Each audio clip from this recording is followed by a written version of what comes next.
Welcome to the recording of Pokemon Mystery Dungeon Afterstory. We are now a Typhlosion. Typhlosion is a nice Pokemon. First of all, it looks cool. Second of all, it has pretty good stats. And third of all, it is my favorite starter Pokemon of the second gen, I would say. Maybe in total, or I'm talking about maybe my favorite starter Pokemon of all times. I don't know. To be honest, I've only played the first 3 gens of Pokemon, so I can only talk about those 3 gens when I'm rating something. And we are going to talk about that after we start the actual missions that we want to do today. We are going to go to either Buried Relics or Mount Freeze. So which one do we want to go for? Mount Freeze, we have a Silver Gummy mission in the 13th floor. You know what, it's going to be an easy one, so we can just quickly do it. Whoop, hopefully I have done everything correctly by setting everything up. I'm not sure. Let's just say I've been tidying up the desktop a little bit, or the laptop in total. I still have all the items right. This was a small mistake. Okay. We are going to take a blue gummy. Hopefully this is not going to annoy me too much. We are going to speed up a lot, because this is only supposed to be the start of the video and the stream. I always have to remember both. So, afterwards, we are going to continue. This is a very cute fellow. This seal is so cute. Maybe I want to talk about some of the games that I have been planning to play. First of all, this Mystery Dungeon game is not going to go anywhere. It is going to be a long time until I finish Pokemon Mystery Dungeon. A very long time, and I might even come back to it, to be honest. However, I'm interested in other Pokemon games. I've already played a Pokemon game on this channel, is it called? Yeah, on this streaming channel, and it was Pokemon Crystal. I've tried to do a challenge run on that one, since it was pretty hard and I made the difficulty quite high. The challenge run wasn't really the best run of all the runs I've ever had, which means that I am interested in redoing that one. However, I'm not sure whether or not I have the ability to do that, in terms of me being good enough to do it. So I might just start with something more vanilla, that's what I thought, or I could be trying a challenge run a few more times. Other games that I'm interested in would be Pokemon Trading Cards game, which I'm talking about the old one on the Game Boy. I also own that game. And it would be pretty fun if I played that one, I made a playthrough of that one. Because it is a really old school game and it has a lot of problems in the beginning especially. But I personally like it. Why not? Might be an option. It's nothing too special, but it's good enough, right? So yeah, I'm going to consider it as for now. I think it's definitely going to be a thing that is maybe going to come up in the future. For now, it is just going to be a consideration. Also, there are games I don't really have too much of a too much of a connection to modern Pokemon games, so most of the games that I would be interested in would be the older ones. And when I'm talking about older, I'm talking about the times of the first 3 gens. Maybe also Pokemon Snap and Colosseum, but nothing more above that. Yeah, that is one thing. Yes, I wanted to play Pokemon Colosseum at some point, just because it looked pretty cool when I watched a few Let's Plays of it. So yeah, that's also an interesting one. Also, I'm almost at the point where I can, where the mission objective is, so that's going to be nice. Anyways, it's not always about Pokemon. Basically, my channel right now has a lot of Pokemon, a lot of Yu-Gi-Oh, and sometimes something else. Basically, that's the premise of my channel currently, which is quite interesting. I guess I do like Pokemon, which is to say, I really am happy playing that game. But still, it's not really on the top priority of things, so I would say. On the contrary, I do understand why why there's so much Yu-Gi-Oh on the channel. First of all, the feedback is surprisingly good, and second of all, I like playing Yu-Gi-Oh! Yeah, I just really liked it. Liked it, both the past and the present. Especially in the beginning, I have really dumped out a lot of Yu-Gi-Oh! Content, because I had a phase where I wanted to play every single deck I could, and Yu-Gi-Oh! Videos were easier to make, because when I'm talking about that, in the beginning I'm talking about 6 months ago, around that time. I didn't really have the time to have streams or anything where I could do my talk with my voice. So instead I made voiceless gameplay videos, which I still find I'm still doing that sometimes even now. And yeah, it just worked out to be Yu-Gi-Oh! That I like playing, and I did some quite interesting decks, to be honest. I still like some of my videos. Now, that's a thing that I wanted to also address. I have a serious, one of my videos got a serious boom. I'm not talking about booms like when other people could say a video blew up. I'm talking about 145 views, which is really good. It is the most views that my channel ever got, so I was pretty surprised about that. It is a DDD video.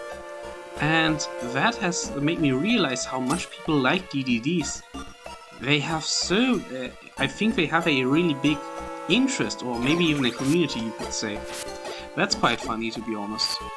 I mean, I get the feeling, or I got, when I first played the DDD decks, it was really funny to play them, because they were combo decks, they had a really big field presence, mass summoning. You could really do basically anything on your turn, and that was pretty fun. So yeah, I get why people are fascinated with that. But yeah, that's an interesting one. Well, that was that, but right now we are here. I did notice that I accidentally clicked on not leaving the dungeon, even though this Pucciana was already rescued, meaning I had to do the whole dungeon, but now we are finished. Thank you for rescuing me. Here's the silver gummy. It's sent to the storage room. Whoop, whoop, and whoop, and whoop. I'm going to, from now on, speed up a lot, so get used to it. Some of the rewards are pretty alright, but I don't really have the space to do anything. And we are going to go to this place, and we're going to basically put every single item we own into the storage.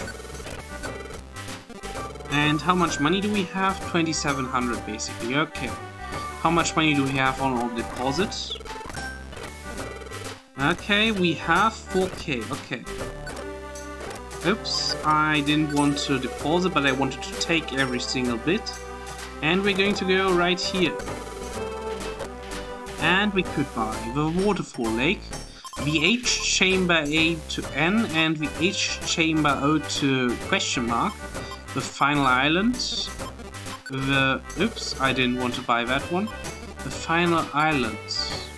This legendary island may not even exist. It hovers on the horizon and disappears suddenly as if it were a mirage. Might this be Mew? Might be. You know what, we are going to buy the Cryptic Cave, why not? It pretty much cost us all our money, which is why I bought it. And we are going to check around here. Is there anyone I could talk to trigger any cutscene? No? No? Okay. Then for now we are going to finish, or not finish.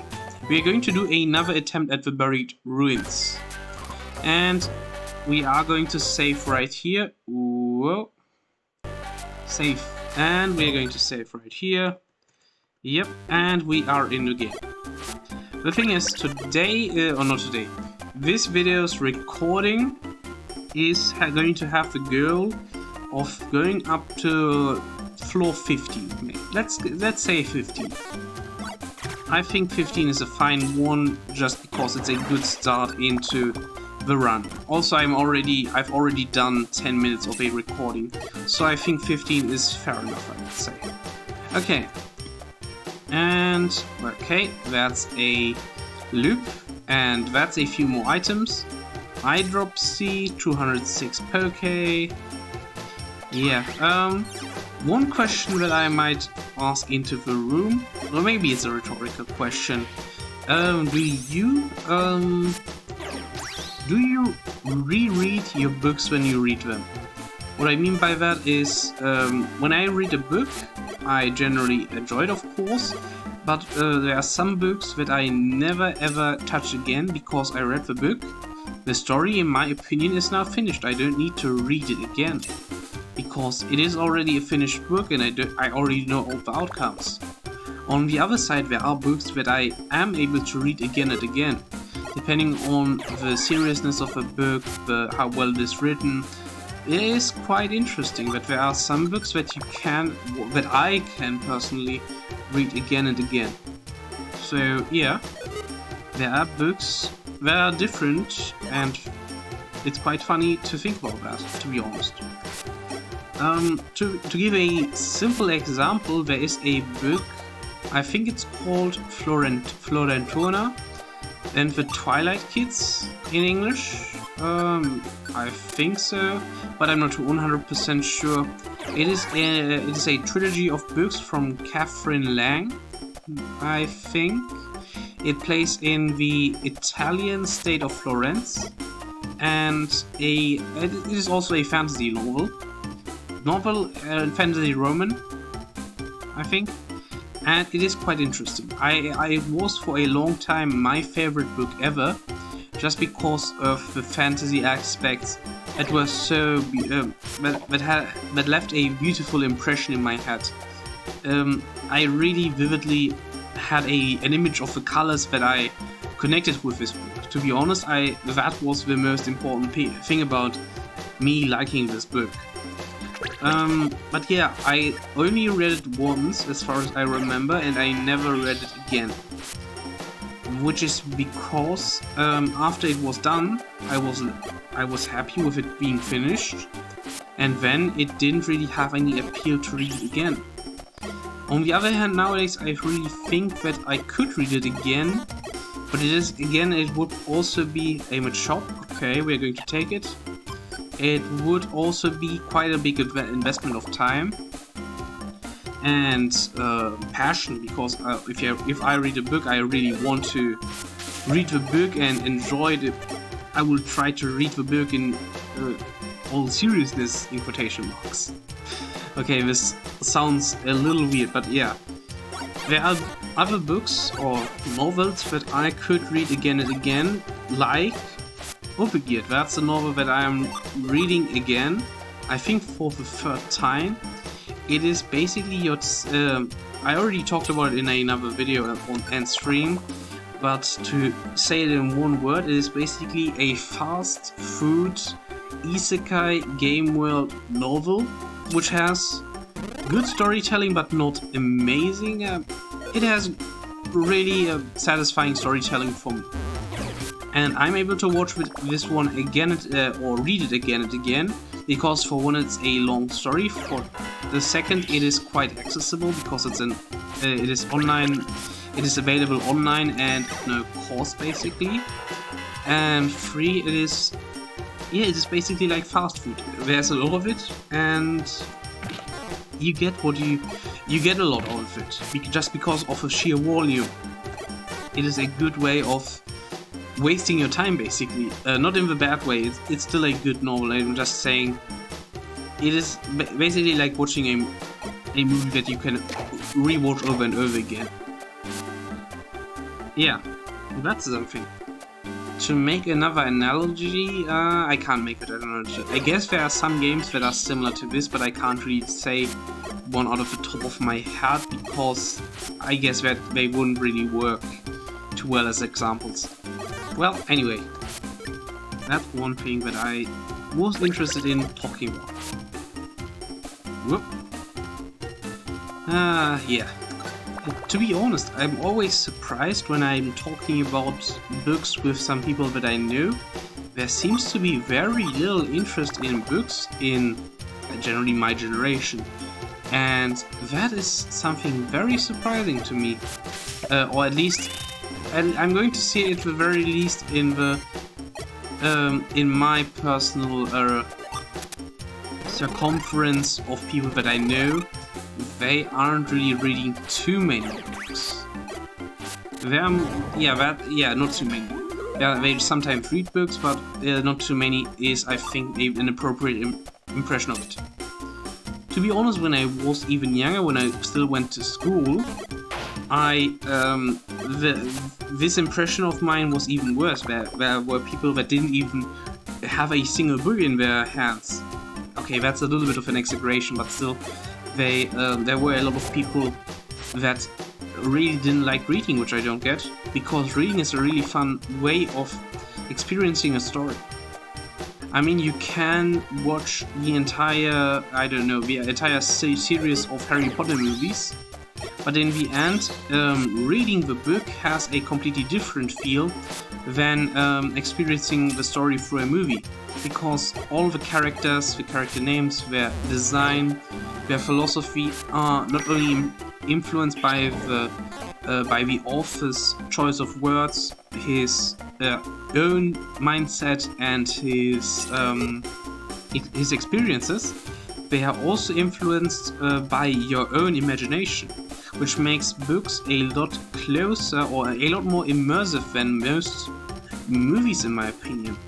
Also, a lot more immersive than a lot of shows. But to be honest, yeah, it's a little difficult, because if you want to read a book, you have to concentrate on the book for a long time.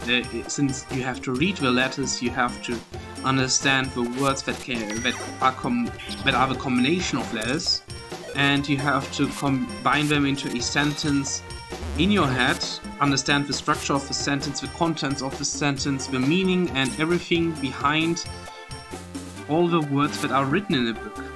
And in comparison, if you want to watch a movie, you can open Netflix, then yeah, that's it. You can have your phone open. In the meantime, you can do anything you want to, which of course means that you are not fully experiencing the story and not immersing yourself into it too much.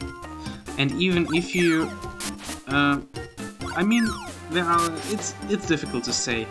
I can't really say that the medium of a book is worse than the medium of a... One second, I have to concentrate. I don't have an oranberry, that's not good. I can't say that the medium of a book is worse than the medium of a... I'm going to use rest. Of a movie, just because I personally like one thing more than the other. What I can say is that that it's a lot easier to get immersed into a book once you're reading it than it is to get immersed into a movie, because the movie has to do something to make you forget that you are able to do something else while watching the movie. It has to give you a certain amount of merit, or make you feel like you're getting a certain amount of merit just by watching it. And that's quite a difficult task. So, yeah. Also, that was an interesting explosion that took a lot of damage. And we got a Drowsy. Now I have to be really careful, because both of those Pokemon could step on this pressure plate, this trap. Okay, we are out of the danger zone. Yeah, well, yeah. I personally read a really big amount of books just because there was a... For one, my father did teach me how important it is to learn through books different ways of articulating yourself. It was a really big help to me to be able to talk. And the second thing would be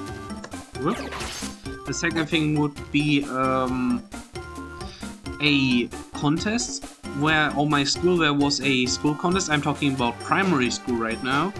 There was a school contest where you would get...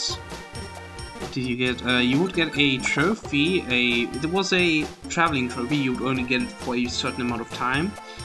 if you were the winner when it came to reading the most amount of books in the entire school in a certain amount of time, and also while doing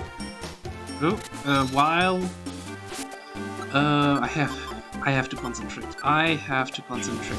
If you read a certain amount of books in a certain amount of time, which were from a certain selection of books, and then you of course had to prove that you read the books by filling out a certain form that had a few questions to it. That was something that I had really liked doing. Of course, it still was really fun doing this. It was a good way of motivating me to read a book, and then I read a lot of books, a real lot of books. And yeah, this was one thing that really helped me get interested into this thing. And then afterwards I just found some really interesting books, and also I played in some, or not played, but I participated in some other contests that were also about reading books. And the one thing came to another, and I really like reading books. There's one thing, or one book that I was quite interested when I was younger. I think I would still be interested in it if I were to read it nowadays. It was a book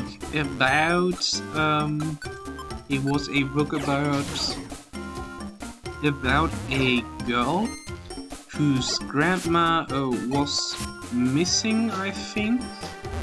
And she came to her house and was checking to see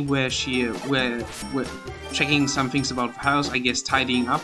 I'm not sure about the general contents. It's been a long time, and that girl has found her grandma at that point.